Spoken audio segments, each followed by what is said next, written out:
Ça y est. C'est bon?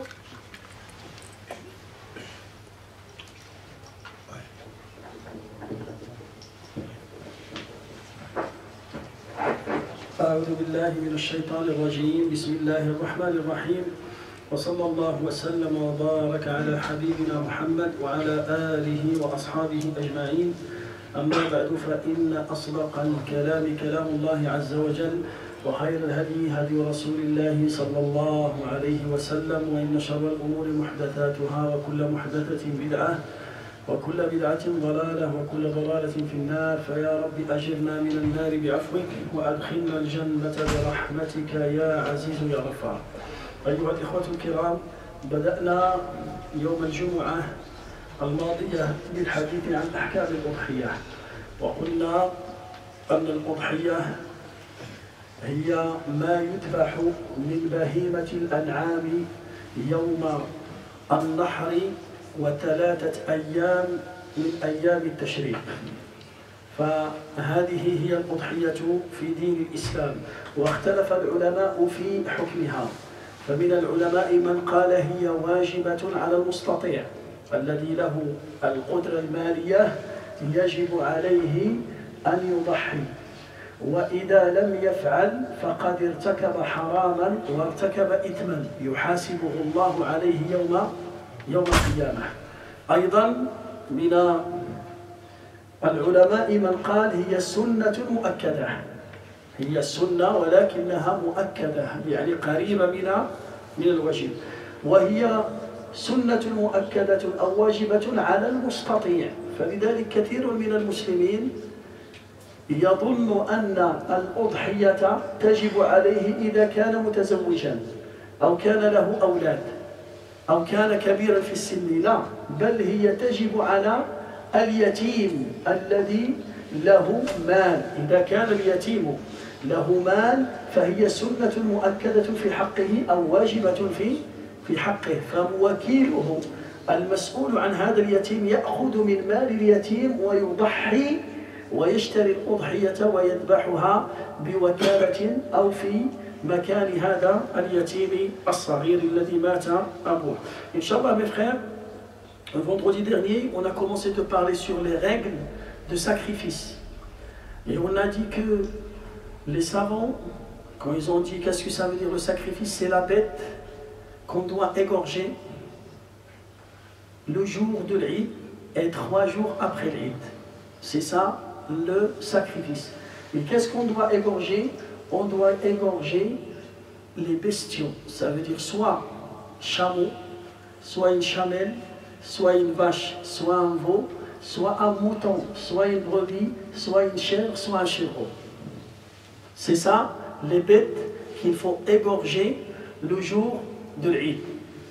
En dehors de ces bêtes, ça passe pas. Ça veut dire si quelqu'un il veut égorger une gazelle le jour de l'Eid, est-ce que ça passe? Ça passe pas. Il veut égorger une girafe, ça passe pas. Il veut par exemple égorger, c'est un pauvre, il n'a pas les moyens d'acheter un mouton, il va égorger un coq, ou bien une poule, ou bien un lapin, ou bien un canard. Est-ce que ça passe? Ça passe pas.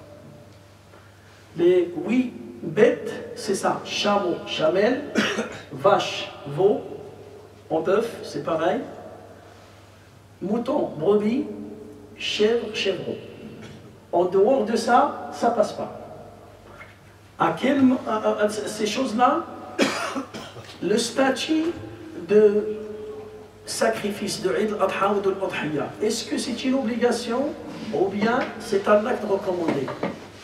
Il y a une divergence des savants. Il y en a des savants qui ont dit que c'est une obligation sur celui qui a les moyens. Si tu as les moyens pour acheter, c'est une obligation. Et deuxième groupe des savants, ils ont dit non, c'est un acte très très recommandé. Sunna mu'akkada. Ça veut dire le prophète sallallahu alayhi wa sallam, il n'a jamais délaissé cet acte. Chaque année, quand il arrive la fête, le prophète sallallahu alayhi wa sallam, il va acheter un mouton, il va l'égorger.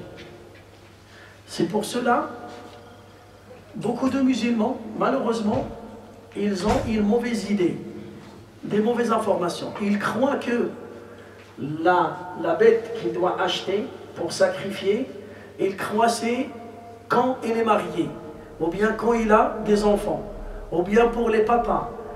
Non, même tes jeunes et tes célibataires, et tu as les moyens, c'est une obligation sur toi, ou bien c'est un acte très recommandé. Tu es célibataire, mais tu travailles, et tu as les moyens, tu dois sacrifier.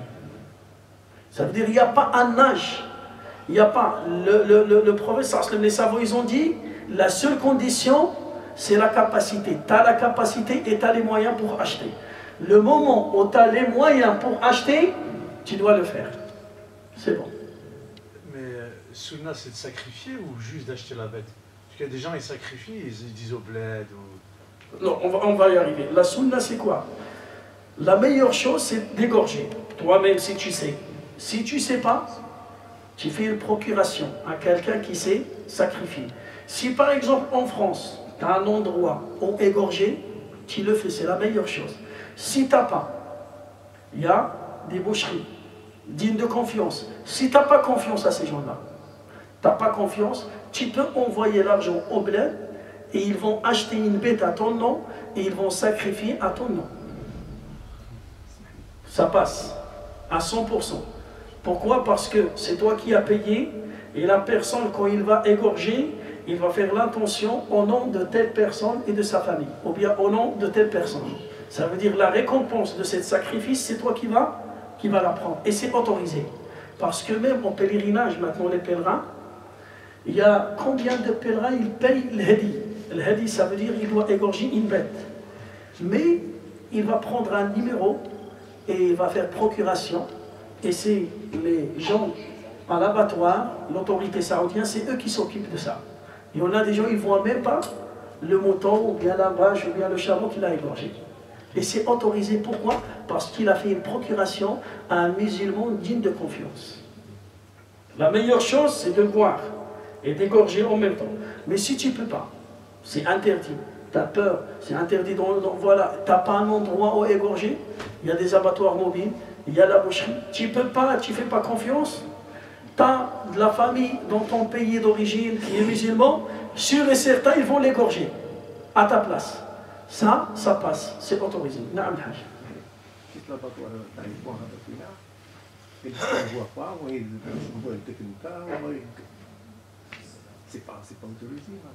Non, c'est autorisé.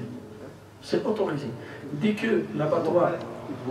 Tu ne vois pas, oui. Il ne bouge pas d'abattoir. Oui, c'est pas une condition de voir et d'être présent au moment du sacrifice. Ce n'est pas une obligatoire. Ce n'est pas une obligation. Les 7 chartes, ce n'est pas une condition, ce n'est pas une obligation. Ta présence devant le moment où il va égorger, ce n'est pas une obligation. Et ce n'est pas une condition. Le fait, dès que cette personne est digne de confiance, et il sait les règles de sacrifice, mais il faut vérifier la bête. Est-ce que la bête, elle n'est pas bornée, elle n'est pas cassée, elle n'est pas malade? Parce que tu ne vois pas. Non, mais tu choisis ou tu ne choisis pas? Non. Alors, voilà, et c'est ça qu'ils font les boucheries. C'est ça qu'ils font les boucheries. Alors là, c'est pour ça, nous on dit, les savants ils disent, il faut partir chez quelqu'un qui est digne de confiance. Il y a les tiqa, même un digne de confiance. Ça veut dire c'est quelqu'un, tu le connais, il fait la prière avec toi, c'est quelqu'un qui est connu de sa confiance, c'est pas un tricheur, c'est pas un arnaque, c'est pas quelqu'un qui court derrière l'argent. Son but, c'est de faire un budget. Non, son but, c'est de respecter la religion, les règles religieuses. S'il est digne de confiance, tu peux. Si tu n'as pas confiance, tu as une autre solution. Tu as la famille, par exemple, la famille, ton frère, ta soeur, et tu sais qu'ils vont le faire, tu envoies et tu prends la même récompense. Comme celui qui a égorgé, c'est pareil, vous prenez la même récompense. Oui, on a parlé sur ça l'autre fois. Moi maintenant je fais un résumé. C'est pour cela on a dit que le musulman, quand il veut faire un acte d'adoration, il doit choisir, il doit vérifier. Parce que sacrifier une bête, c'est un acte d'adoration. Ce n'est pas le fait de donner de l'argent. C'est bon, tiens, j'ai payé. Non, tu dois voir à qui tu as payé. À qui tu as donné procuration. Là, tu es en train de donner une procuration à quelqu'un qui va faire un acte d'adoration à ta place. Imagine, si tu as une maison, tu as un pavillon et tu veux le vendre. Tu n'as pas le temps pour vendre ton pavillon. Le pavillon, par exemple, il est au bled et toi tu vis là. Et tu vas laisser quelqu'un et tu vas lui faire une procuration pour qu'il vende ton pavillon. Est-ce que tu vas choisir n'importe quelle personne et tu vas lui faire procuration? Qu'est-ce que tu vas choisir? Confiance comme toi, à 100%. Ça c'est dunya. Et din, la religion, tu donnes procuration à n'importe quelle personne. C'est ça, la faute, c'est pas le boucherie ou bien le propriétaire de l'abattoir. La faute, c'est moi et toi et lui et l'autre. Nous on va, il y en a qui veulent se débarrasser. Il paye, il ne cherche pas à comprendre. Et qu'est-ce qu'il va te dire? Il va te dire, moi je fais une niya et c'est lui qui va prendre ça sur son dos. Non. Toi aussi, tu prends ta part de responsabilité. Pourquoi? Parce que les choses de dunya, tu fais attention. Tu vas choisir quelqu'un digne de confiance et tu vas lui faire procuration. Et c'est lui qui va vendre ton pavillon, bien c'est lui qui va te remplacer pour vendre ta voiture. Tu fais attention, très attention. Comme ça, il ne va pas t'arnaquer, il ne va pas te voler, il ne va pas te trahir, il va défendre ton bien. Mais pour dîme, c'est bon, tu fais n'importe quoi. C'est bon, ah oui, tiens. Non, il faut faire attention. Il faut faire attention. Oui, on a le droit de faire procuration. Ce n'est pas une condition de voir, ce n'est pas une condition d'assister au moment où tu égorges, mais la personne que tu vas lui donner cette procuration, tu dois le connaître. Le minimum des choses, c'est quelqu'un qui fait la prière en groupe, c'est quelqu'un qui est connu, il a une bonne réputation devant les gens. Les gens, c'est les témoins d'Allah sur terre. S'ils vont vraiment, il a une bonne réputation, c'est quelqu'un digne de confiance, c'est bon. Tu peux placer ta confiance. Et s'il n'y a pas moyen, alors tu as la deuxième solution. Tu envoies l'argent dans ton pays d'origine, si c'est un pays musulman, et tu sacrifies, ils vont sacrifier à ta place, à ton nom. Et là, tu prends la récompense de l'Udhiyya. Deuxième chose, on a dit, aussi on a parlé sur l'âge de la bête. On a dit que le chameau, celui qui veut égorger un chameau ou une chamelle, le chameau il doit dépasser 5 ans. Moins de 5 ans, il ne passe pas. Le veau, ou bien une vache, ou bien un bœuf, un taureau, il doit dépasser 2 ans. 2 ans, moins une semaine, ça ne passe pas. Moins de 2 jours, ça ne passe pas. Voilà. Il y en a qui cherchent la qualité de viande, et il oublie l'âge. Si tu oublies l'âge, si tu égorges un veau moins de 2 ans, c'est pas l'Eid, tu n'as pas fait la fête de l'Eid. Tu as égorgé un mouton pour manger la viande seulement. C'est pour ça qu'il faut l'âge précisé. Troisième condition, le temps où il va égorger. On a dit le temps, il commence après la prière de l'Eid et il est prolongé 3 jours après l'Eid. Le 10e jour de Dhul Hijjah, le jour de l'Eid, après la prière, il commence le temps pour égorger et c'est autorisé matin et soir. Mais pendant la nuit, c'est autorisé. Et si tu égorges le matin, c'est mieux que la nuit. Alors ça commence le jour de l'Eid, 2e jour, 3e et 4e jour, jusqu'au coucher de soleil. Tout ça, c'est le temps pour égorger les bêtes. Cinquième condition, c'est quoi? Cinquième condition, c'est il faut choisir une bête complète. Il n'a pas de défaut. Il n'est pas borné. Il ne boite pas. Il n'est pas malade et il n'est pas trop maigre. Il faut choisir la meilleure parce que tu vas offrir ça à Allah Azza wa Jalla. Alors il faut offrir la meilleure chose. Ba'da dalik, on a parlé aussi sur, aujourd'hui, Inch'Allah, on va parler sur la personne qui égorge. La personne qui... Est-ce que n'importe quelle personne il peut égorger? Est-ce que la femme il peut égorger? Non. Vas-y, quoi. La femme, non. Non. La femme, est-ce qu'il égorge ou il n'égorge pas? Un chrétien, est-ce qu'il peut égorger pour toi le jour de l'Eid? Un juif, Non.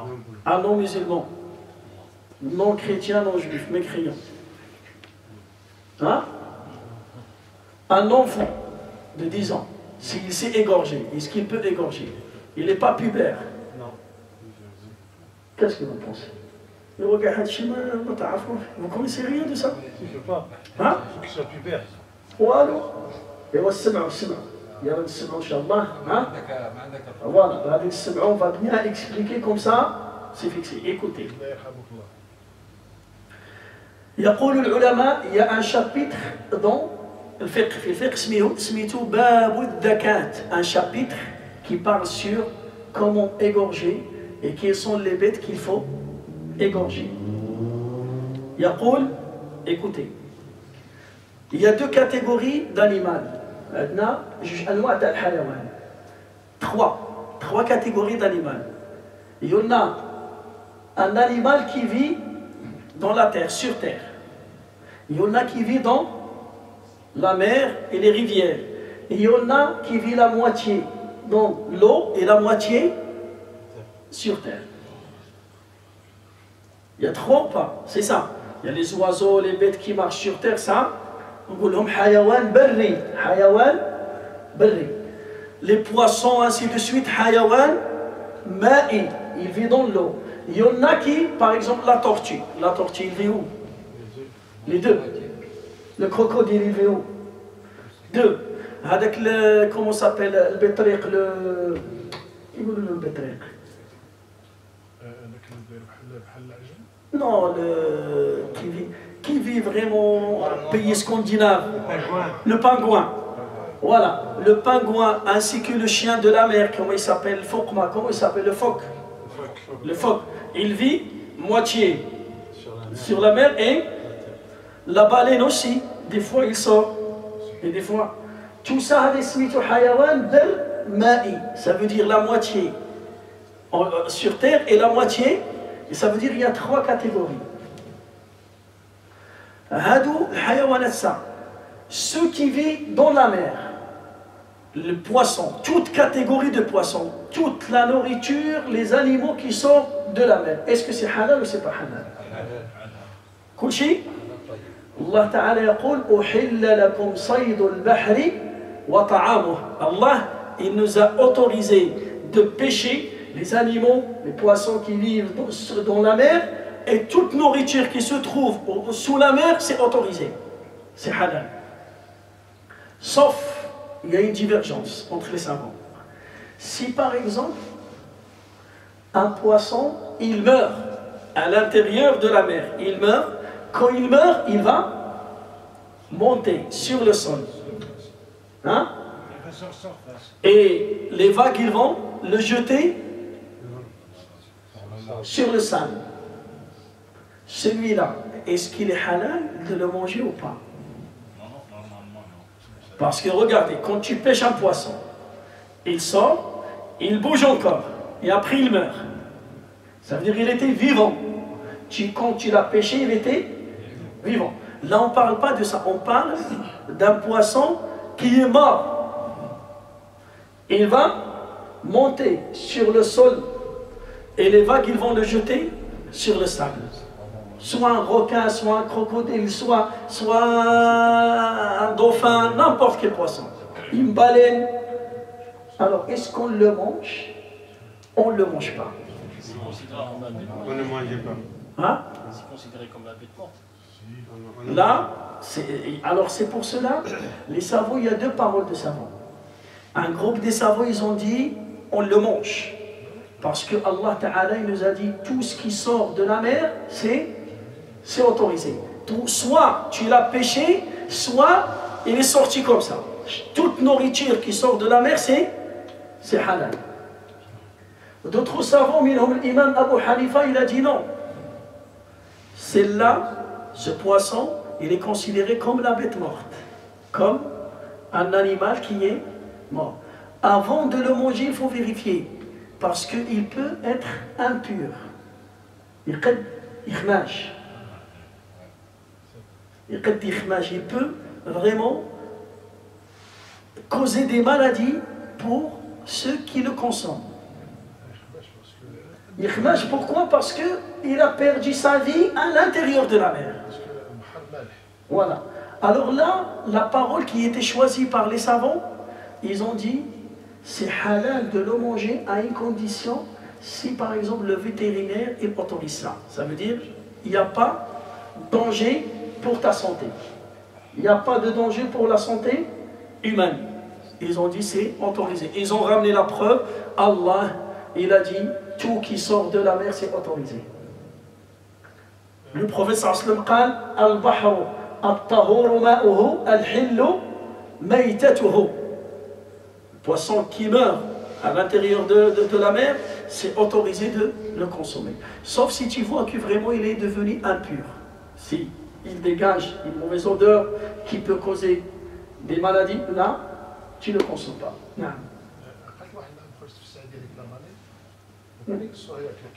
Non, on a dit la parole qui était, si tu vois que elle est encore fraîche, elle est encore takou, tu manges. هذا بالنسبة لي الحيوان البحري. Là on a parlé sur ceux qui vivent sur la mer. Maintenant on va parler sur les animaux qui vivent sur terre. Sur terre, il y a deux catégories.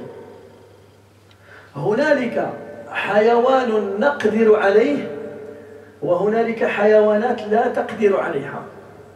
Il y a des animaux contrôlables, il y a d'autres animaux, ils sont incontrôlables. Par exemple, la gazelle. Est-ce que c'est un animal que tu peux le contrôler facilement? Hein? Il faut quoi? Il faut la chasser. Si tu veux manger une gazelle, il faut faire quoi? Hein? C'est vrai ou pas? Les oiseaux, avec le hajjel, ainsi de suite, beaucoup de catégories d'oiseaux. Il faut quoi? Il faut la chasser. Mais le mouton, est-ce qu'il faut la chasser? Il faut l'élever. Les vaches, le chameau, chèvre, chèvre, les poules, le coq, ça c'est des animaux contrôlables. Alors, tous les animaux, les bêtes qu'on mange, si tu peux les contrôler, il y a deux manières pour les égorger. Les animaux que tu peux contrôler. الحيوانات التي تقدر عليها تذبح بطريقتين. إما الذبح وإما النحر. Deux catégories. Soit tu l'égorges, soit tu le piques. Soit égorger, comme le mouton, tu le fais quoi? Tu dois l'égorger. Le chameau, son cou il est long, tu ne peux pas l'égorger. Tu fais quoi? Tu le piques là-bas. Là, il y a un vide entre sa gorge et sa poitrine. Voilà. Alors tu vas prendre le couteau et tu le piques comme ça. هذا اسمه النحر. Piquer, ça veut dire النحر. Et égorger, c'est comme ça. Alors, les animaux qu'on peut contrôler, il y a deux manières pour les tuer. Soit égorger, soit piquer. النحر. T'as pas un autre moyen. Les animaux qu'on ne peut pas contrôler. Oui. Piquer, ça veut dire quoi? Piquer, poignarder. Ah, poignarder. Poignarder. Et tu vas le poignarder dans cet endroit-là. Parce que c'est là, cet endroit-là, entre le cou et la poitrine, cet endroit, il est fragile. Celle-là, il est fragile. Le bas. Tu le tapes là. Tu le poignardes comme ça. Mais le mouton, est-ce que tu le poignardes? Hein? Regardez. Ils ont dit, les savants, il y en a certains savants, ils ont dit, tu peux utiliser الذبح والنحر pour tout le monde, pour le mouton, ainsi que pour la vache, ainsi que pour le chameau. Le chameau, tu peux l'égorger comme tu peux le poignarder. Le mouton, tu peux l'égorger comme tu peux le poignarder. La vache, tu peux l'égorger comme tu peux la poignarder dans cet endroit. هنا يقول العالم الجليل يقول أيضا أن يجوز نحر ما يذبح وذبح ما ينحر ولكن les savants ils ont détaillé l'imam Malik rahimahullah et d'autres savants ils ont dit non ils ont dit le mouton la vache le bœuf le veau les poules le coq le lapin tout ça il faut les égorger. Pourquoi? Ils ont dit parce que si tu le poignardes tu es en train de le châtier tu es en train de lui faire souffrir. Le chameau, oui, le chameau il est gros, tu peux le poignarder. Et c'est ça qui est mieux pour lui. C'est ça qui est mieux pour lui et il est facile pour toi. فلذلك قالوا ils vont ramener le dalil. Le dalil, ils ont dit, Allah Ta'ala, il a dit dans le Coran al-Karim, Inna Allah ya'murukum an tadbahu baqara. Sourate al-Baqara. في سورة البقرة وإذ قال موسى لقومه إن الله يأمركم أن تذبحوا. Allah Ta'ala il a précisé, il a dit Allah il vous ordonne d'égorger une vache. Et le prophète sallallahu alayhi wa sallam il a égorgé les moutons. Et ils ont dit pour le chameau, ils ont dit le Nabi sallallahu alayhi wa sallam il a poignardé les chameaux. Nahara al-jimal. Alors ils ont dit l'acte du prophète sallallahu alayhi wa sallam, la sunna c'est de poignarder le chameau et d'égorger les moutons, ainsi de suite. بعد ذلك, là, les animaux qu'on peut contrôler, il y a deux manières pour les tuer. Soit égorger, soit poignarder. Est-ce que c'est clair? Hein? C'est clair. Maintenant, les animaux qu'on ne peut pas contrôler. Gazelle, un lièvre, le lapin sauvage. Est-ce que tu peux le contrôler? Ça veut dire qu'il faut le chasser. Tu le chasses soit avec une fusil, soit avec des flèches. L'arc et la flèche. C'est ça. Voilà. Soit avec le chien, soit avec n'importe les lances. Alors là, qu'est-ce que tu dois faire? Est-ce que n'importe quelle personne, il peut chasser? C'est bon, j'ai une fusil. Non. Au moment où tu tires, il faut dire Bismillah. Si tu as tiré sur une gazelle et tu as oublié de dire Bismillah et tu as tué la gazelle, c'est interdit de le manger. Haram. Allah Ta'ala يقول ولا تأكلوا مما لم يذكر اسم الله عليه وإنه لفسق. Allah Ta'ala, il nous a interdit de manger. Et là, pour les chasseurs, soit il a fait exprès de ne pas dire Bismillah, soit il a oublié, même s'il a oublié de dire Bismillah, et il a tiré, il a tué la bête, c'est interdit de le manger. Il faut la laisser pour les chiens. Est-ce que c'est clair? Aussi, le chasseur qui ramène un chien avec lui de chasse, il doit, quand il va le lancer, il doit dire Bismillah. S'il oublie de dire Bismillah, et le chien, il attrape un oiseau, il le ramène, et l'oiseau il est mort, c'est bon, il ne peut pas le manger. Il ne peut pas le manger. فلذلك Allah Ta'ala, il nous a précisé ça. فلذلك الإنسان, quand il lance le chien, il dit Bismillah. Quand il tire, il dit Bismillah. Il tire une flèche, il dit Bismillah. لا بد من هذه شرط لكي يكون هذا الحيوان حلالا. هنا il y a un détail. Toi, tu as tiré.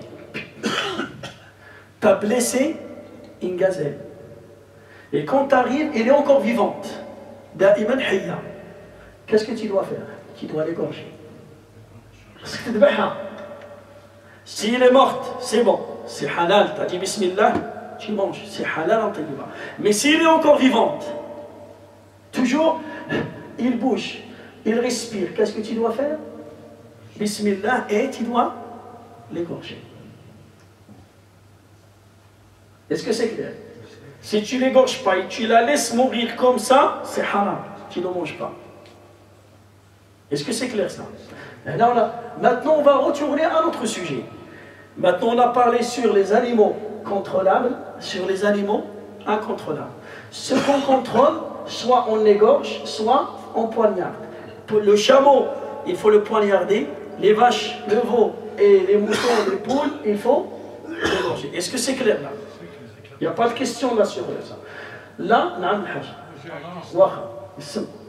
il n'y a pas de question quand même. Si, j'ai une question. Ouais, Par exemple, le chasseur, il tire sur une oiseau. ouais, l'oiseau. Et les oiseaux ils tirent par terre. Si un autre, il était mort déjà avant lui, par terre. Si un autre oiseau déjà était mort avant. Et le chasseur, il ne sait pas lequel la sienne. Quand il tire, par exemple, les oiseaux, ils tombent à côté. L'oiseau, il est mort. Il trouve un autre mort à côté. S'il ne fait pas la différence entre les deux, il laisse les deux. Les deux, il les laisse. Il dit l'autopsie, il قلب على la balle. Il laisse les deux. Et ça, il n'y a pas que ça. Et par exemple, lui, il a lancé son chien. Il a dit Bismillah. Et l'autre, il a lancé un autre chien, il a oublié de dire Bismillah. Et tu as trouvé les deux chiens à côté. Tu ne peux pas le prendre. Peut-être c'est l'autre, il était encore vivant et c'est le chien qui l'a tué. Et peut-être c'est l'autre chien que son propriétaire il n'a pas dit Bismillah. Parce que là on parle de halal ou haram. C'est pour ça les savants ils font attention. S'il y a l'ambiguïté, le mieux de quitter. Là on va revenir à notre sujet. Maintenant, il y a un mouton qui s'est sauvé. Il est sauté du balcon. Un chameau, un taureau. Toi, tu veux l'égorger au harbrek. Et tu ne peux pas l'attraper. Tu ne peux pas. Ça veut dire là, c'était un animal contrôlable et maintenant il est devenu un animal incontrôlable. Comment tu fais? La qala al-ulama, tu peux le tuer par n'importe quel moyen. Par une lance, par une pierre, par un couteau, par... Le fichier, oui. اسمه هذا العقر. اسمه العقر. هذا يقول لك عقرته. ما معنى عقرته؟ Ça veut dire il n'y a pas moyen pour l'arrêter, que ça. Tu dois lancer, il lance, tu dois tirer, tu dois... Mais il faut dire Bismillah. Il faut dire... Un jour, à l'époque du prophète sallallahu alayhi wa sallam, il y avait un chameau qui s'est sauvé. Il court partout. Il ne peut pas l'attraper. Il y avait un compagnon, il a sorti une flèche, Bismillah, il a tiré, il l'a blessé là. Et il est tombé, et il est mort. Ils ont raconté, ya Rasulallah, il y a un chameau qui s'est sauvé, on ne peut pas le contrôler. Il y a telle personne, il a dit Bismillah, il a tiré, et il l'a tué. Comment on fait? Il a dit, il faut le manger. Et il a dit, il faut le manger. Il a dit, pourquoi? Il a dit, parce que ces animaux, des fois, quand ils deviennent incontrôlables, il n'y a pas moyen de les arrêter que ce moyen, alors il faut l'utiliser. Alors, Hada, tu tires, il meurt, il est mort, c'est pas une bête morte celle-là. Hada, tu peux le consommer. Est-ce que c'est clair? Hada, on a les trois catégories. Maintenant, il nous reste à parler sur l'animal qui vit moitié dans la mer, l'eau, et moitié sur terre. Est-ce qu'on va dire que celui-là, on ne l'égorge pas? Ça veut dire qu'il sort de la mer, et toute chose qui sort de la mer, c'est halal. Ou bien il faut l'égorger. Par exemple, une tortue. Il y en a des gens qui mangent des tortues. Une tortue, madame. Ou bien un pingouin, par exemple. Un phoque. Il y a des musulmans qui habitent en Russie, pays scandinaves, ils mangent les phoques. Est-ce qu'il faut l'égorger? Parce qu'il vit. Ou bien, le fait qu'il sort de la mer et il faut le tuer par n'importe quel moyen, c'est bon, c'est halal. Les ulama, ils ont dit, il faut l'égorger. Il faut le considérer comme un animal qui vit sur terre. Pourquoi? Parce que le poisson qui vit vraiment à 100% dans l'eau, quand il sort de l'eau, il meurt. Mais celui-là, même il sort de l'eau, il ne meurt pas. Il est encore vivant. Il respire, il marche, il mange, il court, il peut se sauver, il peut se défendre, il peut se battre. Alors là, il faut l'égorger. l'hérisson.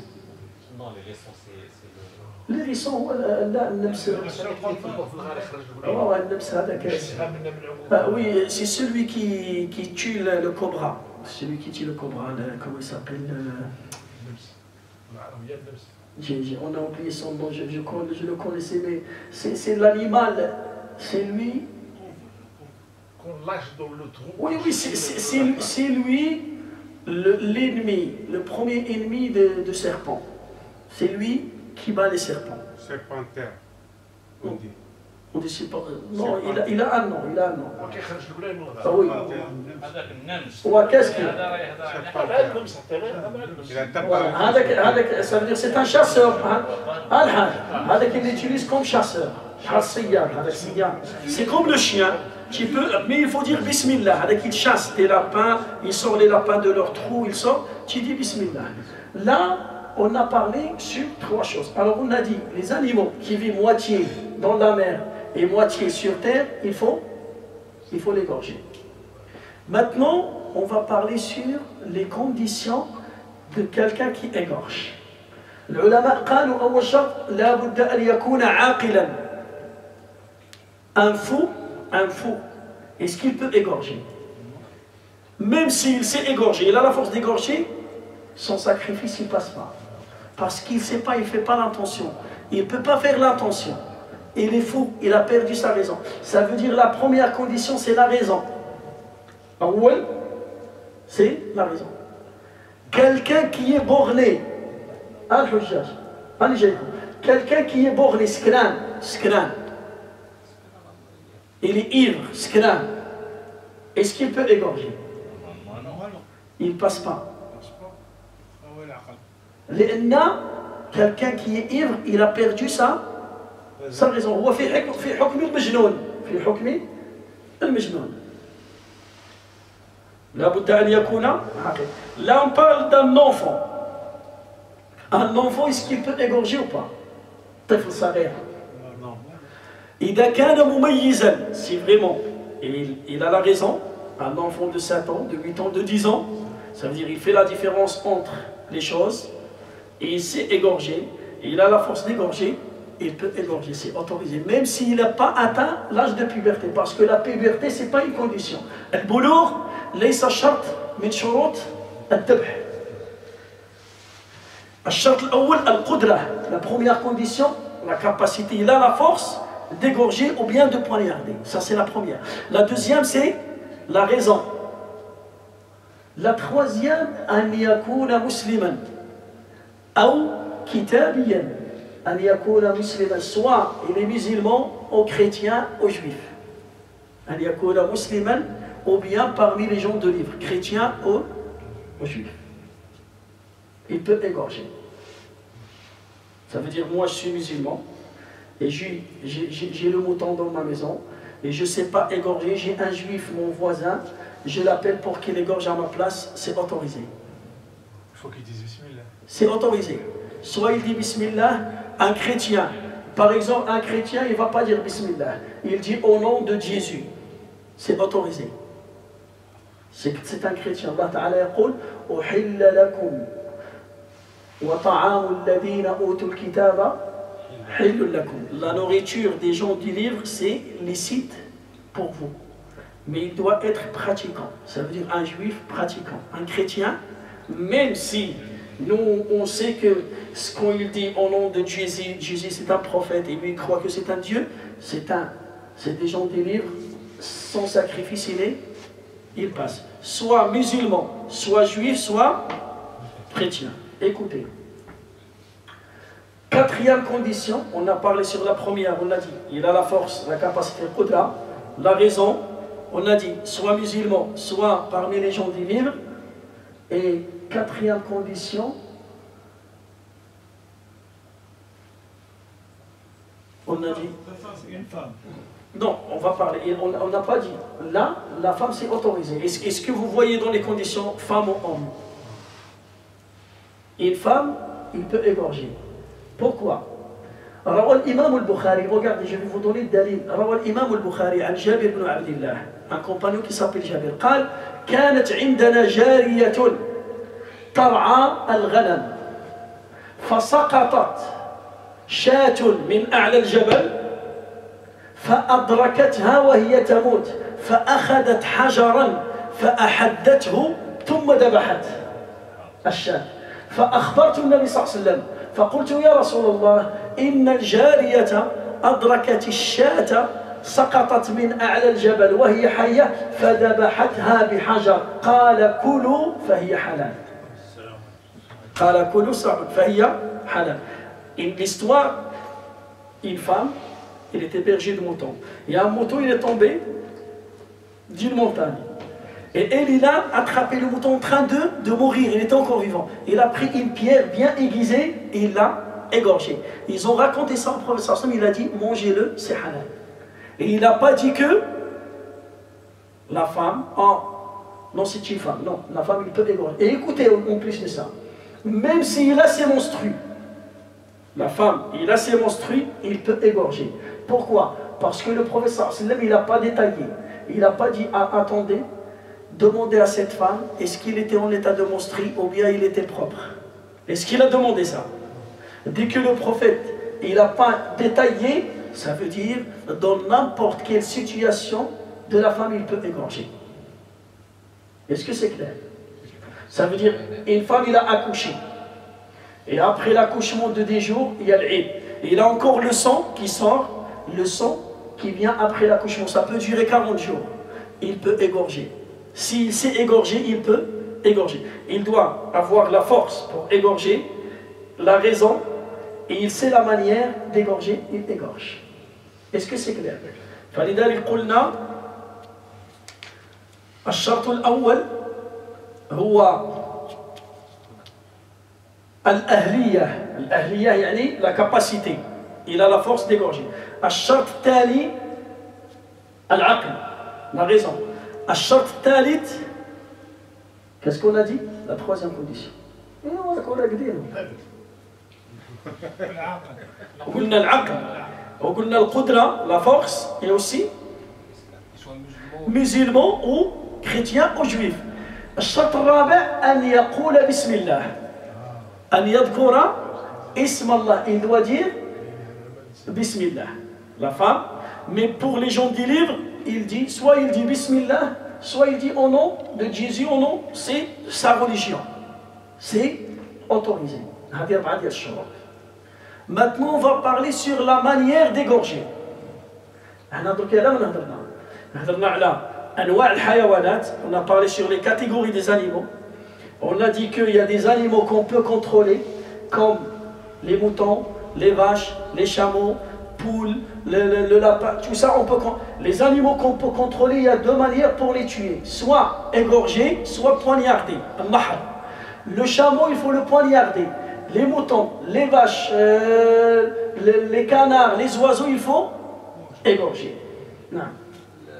L'escargot de bouche. Allez, j'arrive. On n'est pas arrivé à. Donc ceux qui disent ouais, si c'est pas vrai. Non, j'arrive. Là, on a parlé sur quoi? Il y a un détail. Quand tu as dit les musulmans, c'est un musulman, même s'il ne s'en est pas. Non, parce que quelqu'un qui ne prie pas, Les savants, ils ont dit que c'est un kafir. T'as vu ou pas? La majorité des savants, ils ont dit celui qui ne fait pas la prière, même par fainéantise, fahuwa kafir. T'as vu pourquoi il précise la prière? Il n'a pas le droit de Ils ont sorti de ça. Mais il y a là, on va bien détailler. Maintenant, on va parler de la manière d'égorger. Quand tu égorges, qu'est-ce que tu dois couper? Est-ce que tu égorges par là? Est-ce que tu peux égorger par là?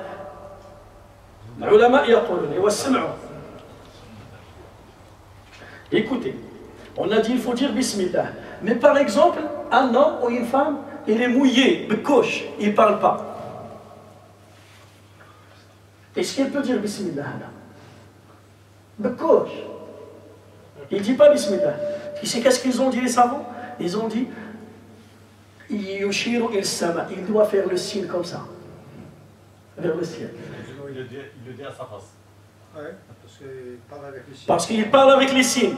Et il doit faire le signe qui montre qu'il a dit au nom d'Allah. Soit. Ou bien, il y a une manière.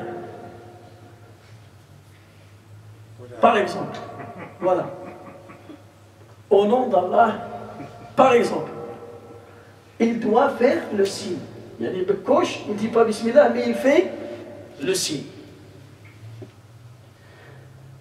On a dit, s'il a oublié de dire Bismillah, maintenant, il a la raison, c'est un musulman, il a la force pour égorger.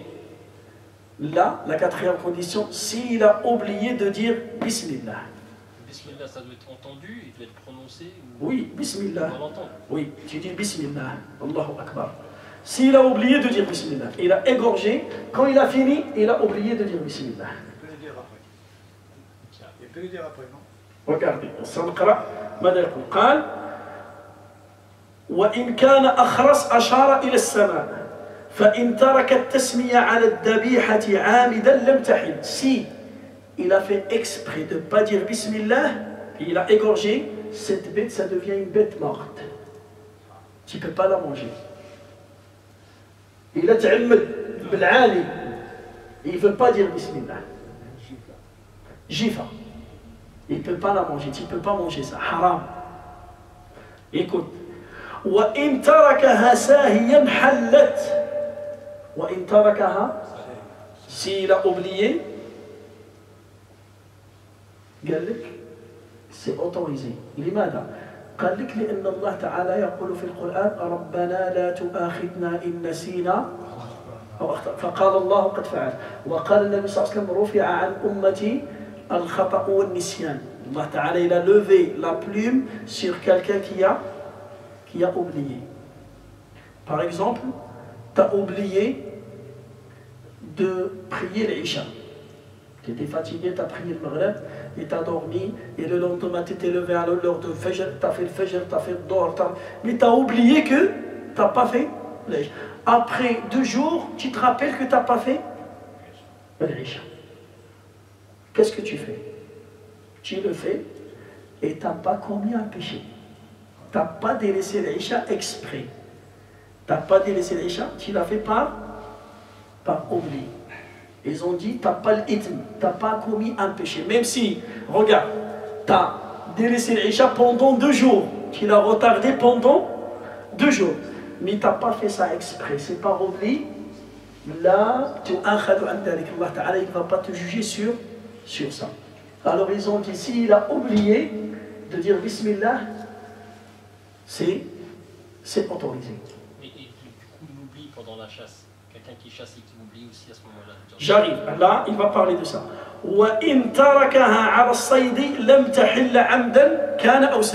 Mais dans la chasse, soit il a fait exprès, ou bien il a oublié, c'est haram. Il ne mange pas. Il y a une différence entre la chasse et entre là tu es en train de décrocher et tu as oublié. Si tu as oublié, ça passe, tu peux manger. Mais tu es en train de chasser et tu as oublié de dire Bismillah et tu as tiré et tu as tué une bête, c'est haram. Tu ne manges pas. Dans la chasse et pendant égorger, ça n'a rien à voir. Pourquoi? Parce que dans la chasse, tu vas utiliser tes sorties déjà. Quand tu es sorti, tu es là pourquoi? Pour chasser des animaux, pour manger, toi et ta famille. Tu as le chien, ça veut dire qu'il faut faire attention. Il faut faire très attention. Mais le mouton que tu vas égorger, c'est rare les gens qui vont oublier de dire Bismillah. Ça veut dire si tu oublies, c'est vraiment, c'est rare. C'est pour ça, ils vont dire c'est autre. Mais pour la chasse, tu n'as pas le droit de commettre l'erreur. Tu n'as pas le droit de commettre. Si tu as commis l'erreur, tu as chassé, tu le laisses une punition pour toi, pour que la prochaine fois, tu ne vas pas l'oublier. Tu vas pas.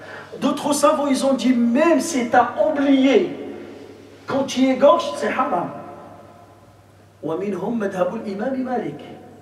مذهب الإمام مالك, qu'est-ce qu'il dit? Regarde. Par exemple, pendant le ramadan, si dans la journée, tu as oublié, tu as bien un verre d'eau, tu as oublié, et après tu te rappelles, ah, qu'est-ce que tu dois faire? Tu continues ta journée, mais est-ce que tu rattrapes ou tu ne rattrapes pas? Les savants ils disent tu ne rattrapes pas. Ils ramènent un hadith de Nabi sallallahu alayhi wa sallam, Man akala aw shariba fi Ramadan sahiyan, fala qada'a alayhi wa la kafara. L'école malikite, l'imam Malik, il dit non, tu dois rattraper. Pourquoi? Il a dit parce que quand tu as mangé, Allah Ta'ala, il ne va pas te punir parce que tu as mangé. Parce que tu n'as pas fait exprès. Tu n'as pas fait exprès. Tu n'as pas commis un péché. Il ne va pas marquer un péché contre toi. Mais là, c'est une dette. Tu as mangé une journée. Tu n'as pas fini, tu n'as pas respecté. Parce que la condition du jeûne, c'est quoi? C'est de jeûner. Min al-fajr ila al-layl. C'est ni manger, ni boire, ni faire des rapports avec ta femme. Et toi, tu n'as pas respecté. Tu as mangé. Au milieu de la journée, tu as mangé. C'est comme la prière. Par exemple, la prière. La prière, si tu as oublié de prier Salat al-Dhuhr. Tu as oublié. Qu'est-ce que tu dois faire? Ou bien Salat al-Dhuhr, tu as prié 3 rak'at. Tu as dit 3 rak'at. Tu as fait salam alaikum, et tu te rappelles que tu as fait 3. Qu'est-ce que tu vas faire? On va te dire c'est pas grave, c'est bon, tu as oublié. Qu'est-ce que tu fais? Tu rattrapes la 4e et tu fais sujoud. Mais même si tu as parlé entre les. Voilà, c'est bon, tu n'as pas fait exprès, tu n'as pas commis un péché. Mais tu dois. Par exemple, tu as fait salat d'or sans ablution. Tu as oublié. Et après, quand tu as fini la prière, tu te rappelles que tu n'as pas fait le dos. Qu'est-ce que tu fais? On va te dire c'est bon. Ne rattrape pas la prière parce que tu n'as pas fait exprès. Qu'est-ce qu'on va te dire? On va te dire, alors il a dit aussi le jeûne, tu dois le rattraper. Tu as vu, tu n'as pas commis un péché. Il n'y a pas un péché qui était écrit sur toi, mais tu dois rattraper. Est-ce que c'est clair? Et ça, c'est vraiment, cette parole, elle est forte. Comme vous voyez, il a fait une comparaison entre la prière et entre. Il a dit la prière, c'est un pilier, et aussi le jeûne, c'est un pilier. Alors, il ne faut pas le casser comme ça. Il ne faut pas le casser. Même si tu as oublié, oui. Le Nabi sallallahu alayhi wa sallam, il t'a dit, c'est bon, tu n'as pas commis un péché. Allah Ta'ala, il n'a pas écrit un péché contre toi. Mais, tu as un crédit, tu as une dette. Tu dois, et surtout, tu peux le rattraper. Alors aussi là pour la bête, ils ont dit si tu as oublié de dire Bismillah, Allah Ta'ala il ne va pas écrire un péché contre toi. Mais tu ne manges pas. Tu dois sacrifier une autre bête. Mais la parole qui était choisie par les savants, c'est que si tu as oublié, ça passe, tu peux manger. Tu peux manger. On a fini de parler sur ça. Maintenant, on va parler sur la manière d'égorger. La manière d'égorger. Avant de parler sur la manière, on va parler sur la moyenne à utiliser pour égorger. Est-ce qu'on utilise n'importe quel moyen pour égorger? Est-ce qu'il y a des choses qui sont interdites pour les utiliser pour égorger maintenant? Est-ce que je peux utiliser un morceau de bois bien aiguisé? Maintenant, le fer, zach, une bouteille, et je vais bien la casser, et il est vraiment bien aiguisé. Est-ce que je peux l'utiliser pour égorger? Ou bien il faut un couteau? Tu peux utiliser ce que tu veux. Kitteur, maintenant le kitteur. Le kitteur, tu sais pas, vous dites kitteur. Est-ce que je peux l'égorger avec? Bah oui, c'est ça cool. القصبة تعرفوا القصبة؟ كيف يقولها القصبة بالفرنسي؟ Le roseau, القصبة تعرفوا القصبة؟ Est-ce que je peux égorger avec un morceau bien aiguisé? Ça coupe. Bien aiguisé. Tout à l'heure, tu as dit que la femme, elle avait écouté de bœuf avec une pierre. Avec une pierre, bien aiguisée. Hein? Tu peux égorger avec tout ce qui est bien. Tu peux égorger avec tout ce qui est bien aiguisé, sauf deux choses. Les ongles, soit tes ongles à toi, soit les ongles d'une autre bête. Par exemple, l'angle d'un aigle, ils sont forts ou ils sont pas forts? Hein? Et les dents. Et les dents, tu ne peux pas utiliser. Par exemple, un dent d'un requin, est-ce qu'il est bien aiguisé ou pas? Il est bien aiguisé. Est-ce que tu peux l'utiliser pour égorger? Non. Les ongles et les dents, c'est interdit de les utiliser pour égorger. Sinon, en dehors de ça, n'importe quelle chose qui est bien aiguisée et qui te facilite à égorger, c'est autorisé. Du fer, du bronze, n'importe quel moyen. Est-ce que c'est clair? هذه الأولى. أن يدكى بمحدد سواء كان من حديد أو حجر أو قصب أو غيره إلا السن والضفر لقول رسول الله صلى الله عليه وسلم ما أنهر الدم وذكر اسم الله عليه فكل ليس السن والضفر. Le prophète sallallahu alayhi wa sallam, il a dit toute chose qui est bien aiguisée, qui peut couper, qui peut égorger, c'est autorisé de l'utiliser pour égorger ou bien pour poignarder, sauf les ongles et les dents. Sauf les ongles et les dents. Les ulama, ils ont dit, subhanallah, pourquoi les dents, les os, l'aïdan, pourquoi on ne peut pas les utiliser pour égorger? Ils ont dit parce que l'aïdan, les os qu'on mange, quand toi tu manges un morceau de viande et tu vas jeter l'os. L'os que tu as jeté, c'est la nourriture des djinns musulmans, ou bien non musulmans. Si tu dis Bismillah et tu le jettes, c'est le djinn musulman qui va le consommer. Si tu dis pas Bismillah, c'est le djinn non musulman qui va le manger. Et toi, si tu utilises ça pour égorger, il sera sali par le sang. Et ce sang qui sort, il est impur. C'est pour ça, et les os et les ongles, tu ne peux pas utiliser ça pour se suyer. Tu vas faire tes besoins, tu ne peux pas utiliser ça. Tu peux utiliser les pierres, mais ça, c'est interdit de les utiliser. Pourquoi? Parce que tu vas les salir. Et c'est la nourriture des djinns. بعد ذلك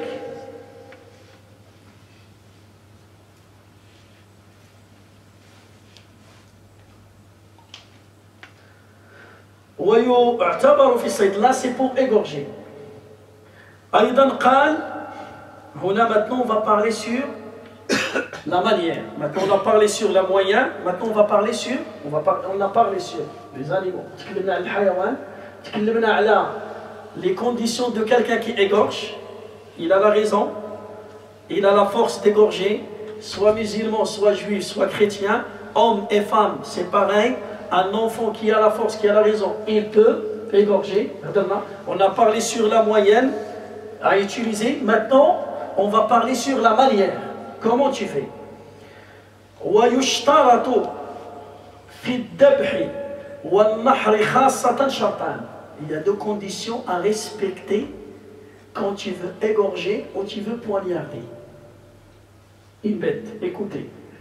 أحدهما أن يكون في الحلق واللبة فيقطع الحلقوم والمريء وما لا تبقى الحياة مع قطعه. Au moment où tu égorges, tu dois couper deux choses.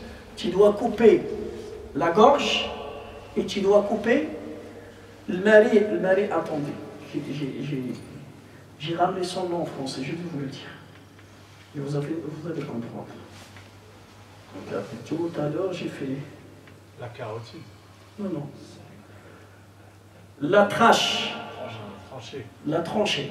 La trache. C'est la partie pour avaler la nourriture, pour manger la nourriture. Le mari, en arabe, on dit le mari. Là, la gorge, c'est pour respirer. Là, ça passe vers les poumons. Et l'autre, le mari, il passe vers l'estomac et vers le ventre. Alors, il faut couper les deux. Il faut couper les deux. Mais, il y a une divergence entre les savants. Les savants, ils ont dit, là, l'imam Ahmed, là, c'est le madhab de l'imam Ahmed. L'imam Malik, rahimahullah, قال là, il a dit il faut couper 4 choses. Au moment où tu égorges, il faut couper 4 choses. Il faut couper la gorge, il faut couper la trâche et il faut couper les 2 veines. Al-wadajan, ismuhuma al-wadajan ou al-wadajain. Les 2 veines où le sang circule. Parce que c'est là, si tu vas les couper, c'est là que le sang il va sortir. Il y a une grosse quantité de sang qui va sortir. Alors il a dit, l'imam Malik, si tu coupes la gorge et tu coupes la trâche, ça passe pas. Tu ne peux pas le manger. Pourquoi? Il a dit parce que le Nabi sallallahu alayhi wa sallam, quand il a dit في الحديث قال ما أنهر الدم وذكر اسم الله عليه. La bête qui est autorisée à manger, c'est la bête qui va sortir, dégager son sang. Et tu as utilisé, tu as prononcé le nom d'Allah au moment d'égorger. Ça veut dire, si le sang il ne sort pas, même si tu vas couper la respiration, quand tu vas lui couper la gorge, il va s'arrêter de respirer. Il va mourir ou il ne va pas mourir? Il va mourir. Mais il a dit, c'est pas autorisé. Pourquoi? Parce que le sang, il n'a pas coulé. Et le prophète sallallahu alayhi wa sallam, il a dit, Ma anhar ad-dam. Anhar, j'ai min al-mahr. Ça veut dire, le sang, il doit couler d'une manière rapide. Et il y a une grosse quantité de sang qui doit sortir. Au moment où tu égorges, tu vois, c'est comme tu as une rivière de sang. Tu as un fleuve de sang qui coule. Alors tu dois couper ça. L'imam Shafi'i, rahimahullah, et l'imam Ahmed, ils ont dit non. Ils ont dit le moment où tu as coupé la gorge, tu as coupé la trâche, et c'est bon, la bête, il va mourir, c'est bon. Et automatiquement, ça passe. فلذلك la meilleure manière, regardez,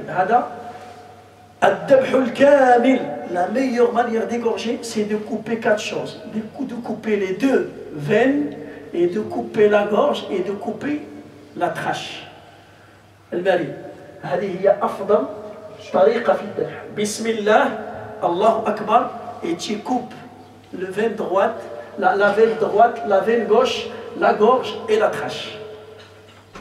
Tu coupes ça, la bête, il va mourir doucement, tranquillement. Pourquoi? Parce que si tu coupes que la gorge, ou bien une seule veine, il va souffrir. Et nous, notre prophète sallallahu alayhi wa sallam, il dit, qu'est-ce qu'il dit à Paul? إذا ذبحتم فأحسنوا الذبحة وإذا قتلتم فأحسنوا القتلة وليحد أحدكم شفرته وليريح ذبيحته. Le prophète sallallahu alayhi wa sallam, il nous a demandé de bien aiguiser le couteau et que ça soit bien coupé, comme ça tu vas soulager la bête, il ne va pas souffrir au moment de sa mort. Et Inch'Allah, c'est l'heure de la prière. On va s'arrêter là, Inch'Allah. Et tout ça, c'est très important à ce moment, surtout sur les gens qui vont égorger ou bien qui vont faire une procuration. Normalement, les gens qui travaillent dans les abattoirs, ils doivent connaître ça par cœur. Ils doivent le connaître pour le pratiquer. Parce que s'il rate, vous avez vu, s'il a oublié de dire Bismillah, s'il a fait ça, c'est, Inch'Allah, demain peut-être on va continuer des détails. Inch'Allah, Allahumma adinna ma yanfa'una. فلا بما علمتنا وزدنا علما يا رب العالمين. سبحان ربك رب العزة عما يصفون وسلام على المرسلين والحمد لله رب العالمين.